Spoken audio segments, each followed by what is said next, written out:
I'm a teacher all my life, and I teach medical students. And what I'm trying to teach them is to remain human in an incredibly inhuman system of healthcare. So that's one thing I teach. I'm a hospital chaplain, part-time, and with that I'm teaching them not to be afraid. You know, in a hospital you face loneliness, fear, pain, existential angst, all these things. But to me they boil down to fear. And so I'm teaching them as best I can how not to be afraid. Zen students I'm teaching them as well. And for them, I'm teaching them how to sort of blow up a sense of self. And we can talk about that. Now, those sound perhaps like different kinds of teaching. But for me, they're not. They're not at all. That they are tremendously grounded in the body. That in each of those instances, what I'm doing is trying to optimize the use of two very simple and yet profound things. One of them is our breathing, particularly our ability to exhale long compared to the length of time that we inhale. And the other thing is to wake up a sense of gravity at every cubic centimeter of their body. Those two things. I'm going to circle around to that because I just caught a glimpse of Mikey. And I want to address one of the questions. He challenges wonderfully. This is, I'm ready for this. And he said, what's the deal between Zen and technology? So let's start with that. Because he was concerned, perhaps, either for himself or for you, that they seem so very different. And how is it that, to me, it's so natural to be having this conversation?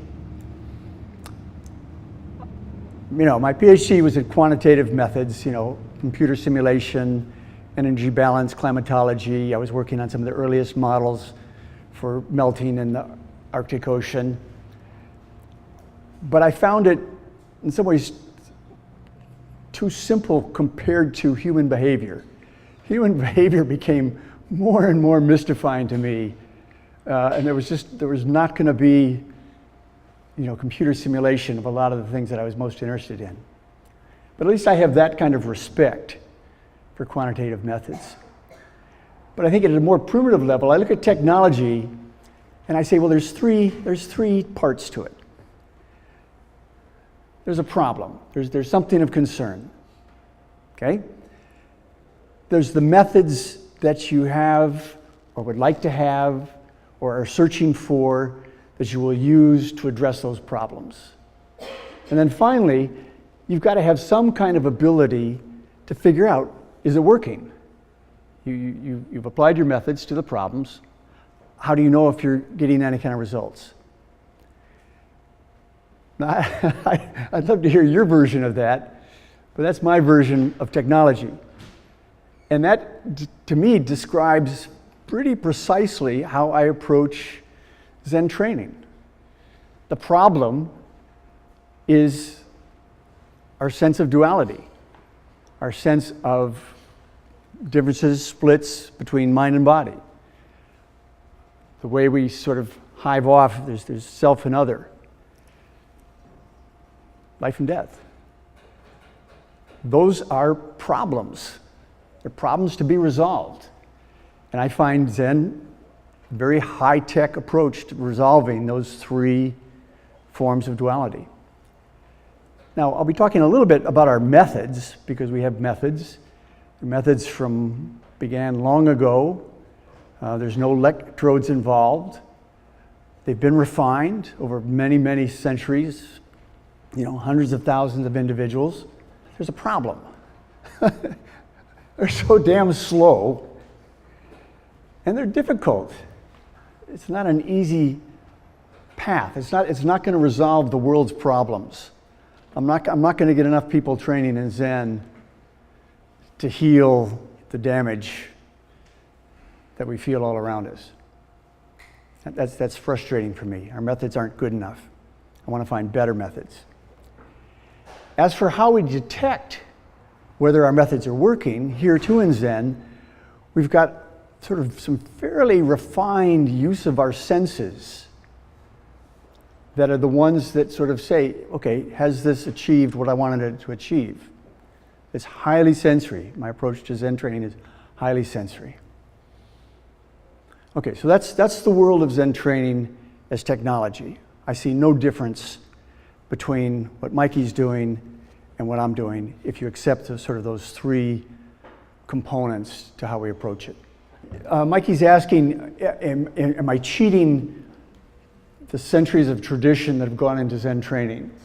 Am I dishonoring sort of how it works, how it happens, how it's acknowledged, how people complete their training?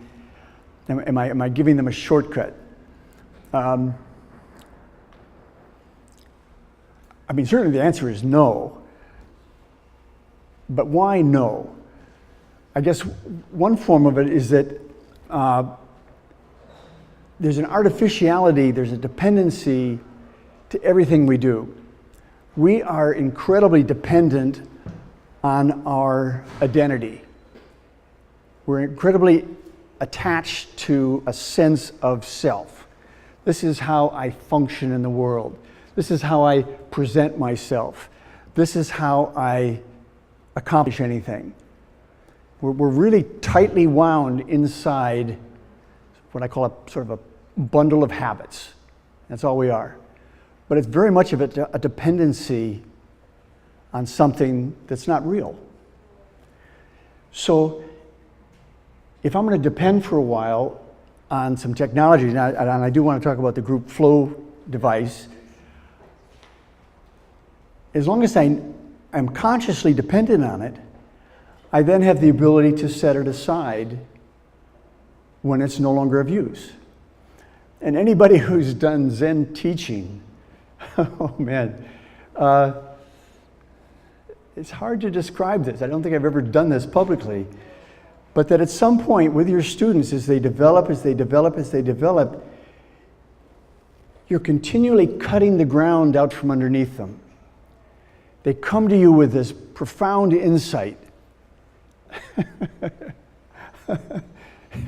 And as a Zen teacher, you have a license to say, no, that's not it. And it isn't a question so much as that it or not, it's a question of how tightly are they hanging on to it? How tightly are they rigidly attached to that thing? So whether there's technology or not, there's this need at every point in Zen training to cut the crutches that we use, the props that keep us going. Does that answer? Yeah. Okay. So I took you inside a little bit of the Zen world. I'm also very much driven by what happens when we bring this out into the world.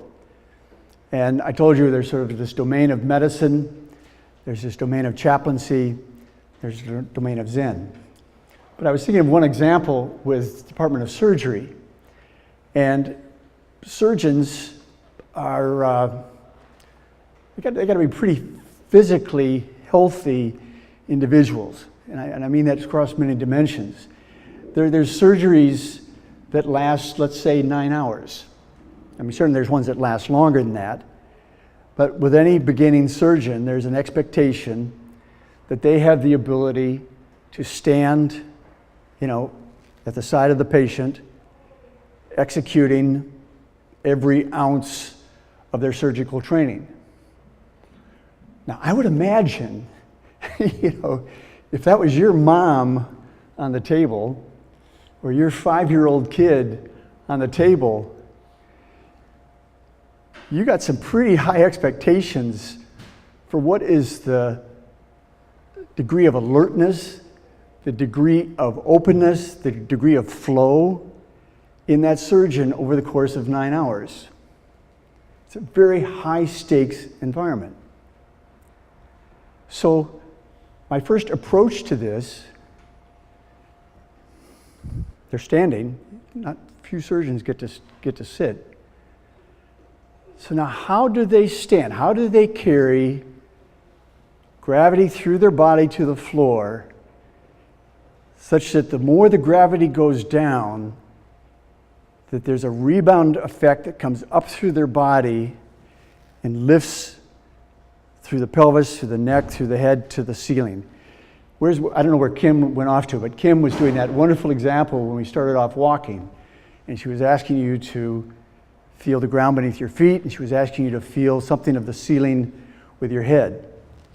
You know, come join me the next time I'm working with surgeons, because we will physically train like that. I will have them standing. These are surgical residents for an hour, and they're playing with where's their feet contacting the floor, what's the rotation in their pelvis, what's happening with each vertebrae as they come up through their back.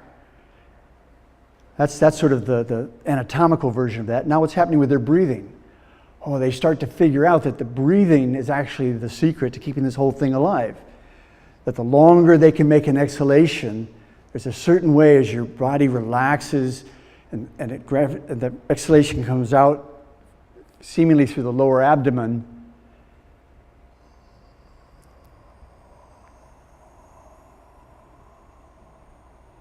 It just goes and goes and goes.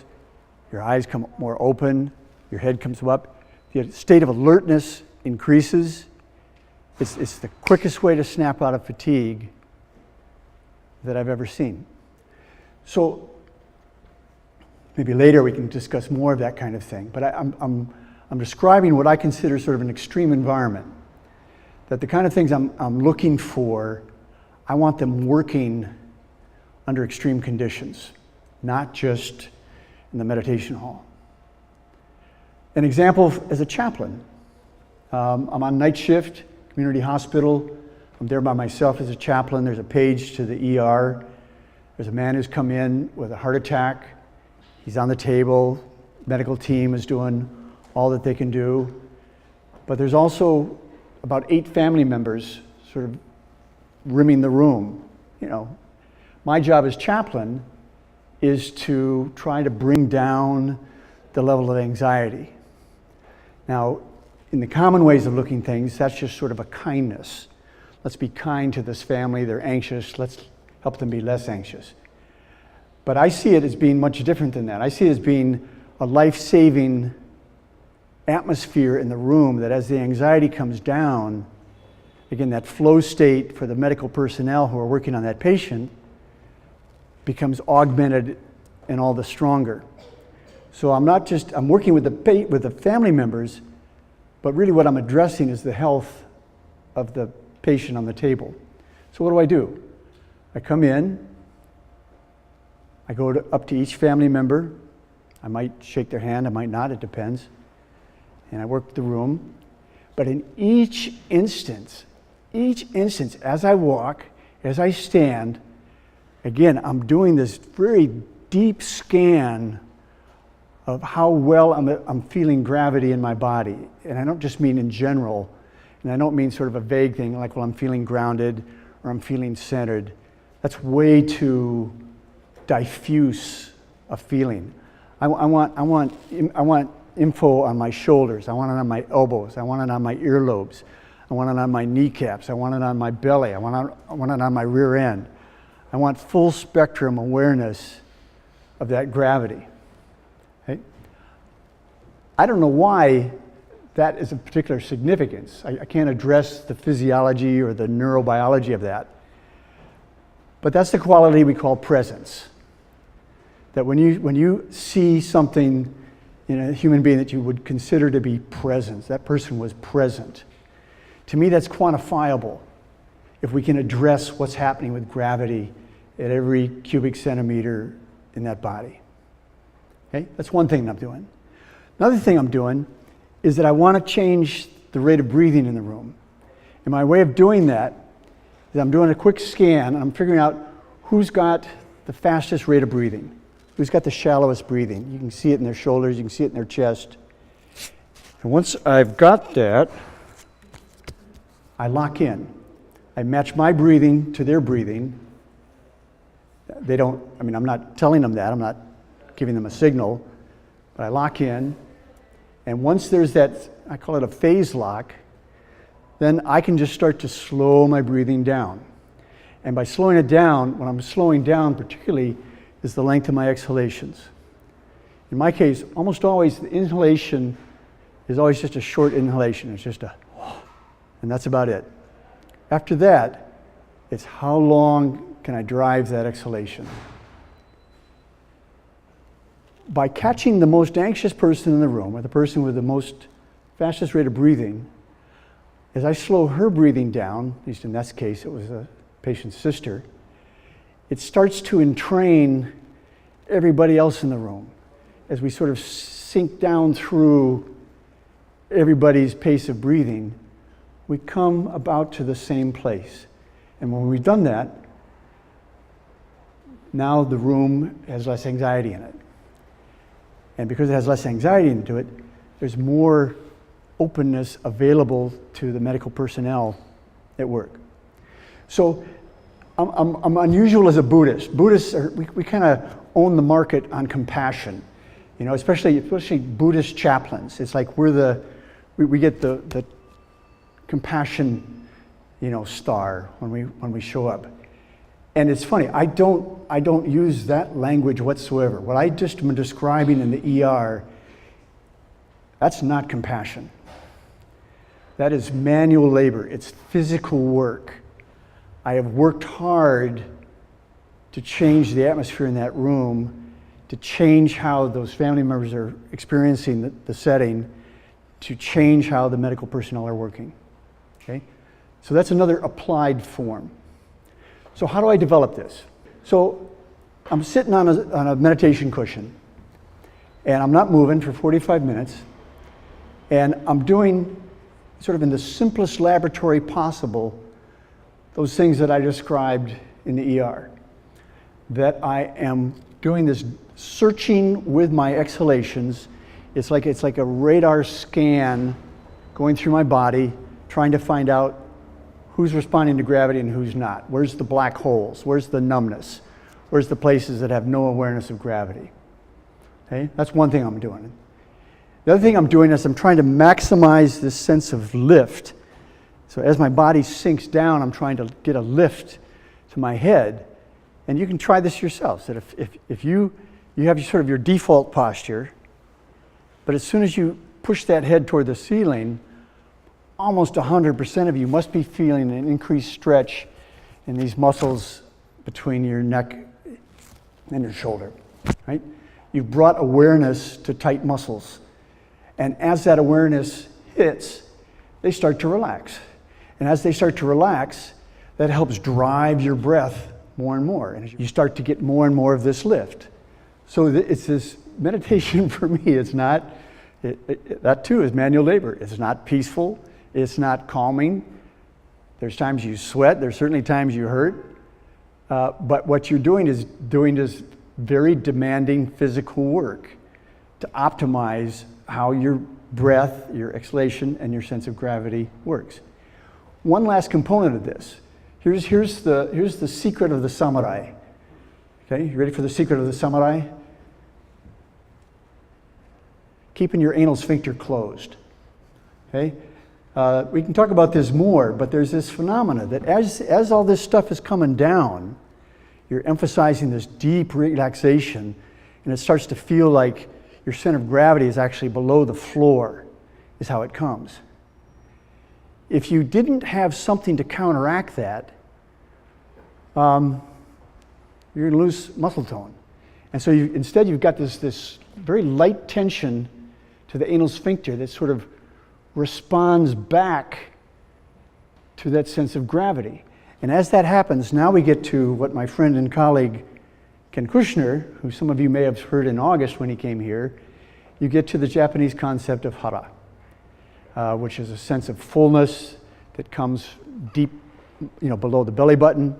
It's not an anatomical thing. It's a perception that comes out of that sense of relaxation. Yep. Can you describe your vision, your hope, your dream for the incorporation of modern technology into Zen? Yep, I can. And I'll talk to last night, where we're 16 of us sitting down, and we've got things that monitor heart, breath, galvanic skin response, and I know there's more parts and pieces that could be on this. This to me would be an ideal setup where you've got 16 people meditating, they're on their cushions, there's the person leading the sitting, because what you're going for that, one is resolving mind-body duality. And certainly there's ways you can do that on your own, okay? With enough effort, with enough practice, enough discipline, there's many ways to get there. The tougher one is self-other. Self-other is a very, very difficult duality to crack. And to the degree that you can start to feel physically linked up through your heart rate, through your breath rate, I don't know how the HRV would work, but I'm imagining that would start to play into it as well. You now can have numerous forms of feedback. Last night there was sound, there was light. I heard described, what was the pressure pack? Vibration, yeah, sub-pack. Yeah, something on your back, on your body, that's giving you that feedback. To me, those would be phenomenally useful. Sort of moment by moment, how you doing? You got 45 minutes to lengthen your exhalations, to develop your posture, to open up your eyes, to resolve all forms of duality. I want one of those. I want devices that can detect the difference between a muscular habit and a useful muscle response to a need to be erect. So right now I'm standing erect, and I have some muscles firing that are very necessary to keep me erect. There's other muscles firing that are not needed right now. I can't tell the difference standing here right now. Is there a phenomena of sort of the enlightened asshole, where you've Sure. missed out Sure. on some important moral, ethical character development in the process, and could that be harmful in a way? Could you have, like what was mentioned here, could you have the weaponization of spirituality in some weird sense? I guess let's have this machine. Let's rig you up. Bam, here's the switch. Yeah. To me, you're not done. Yeah. Strip away the wires, strip away all this stuff. Yeah. Go show me you in some kind of extreme situation. Now, how do you show up?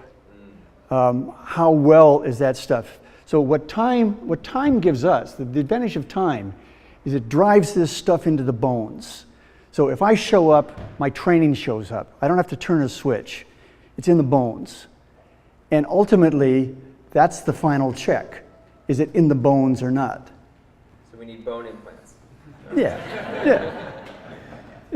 Awesome. Well, thank you so much. Thank you all.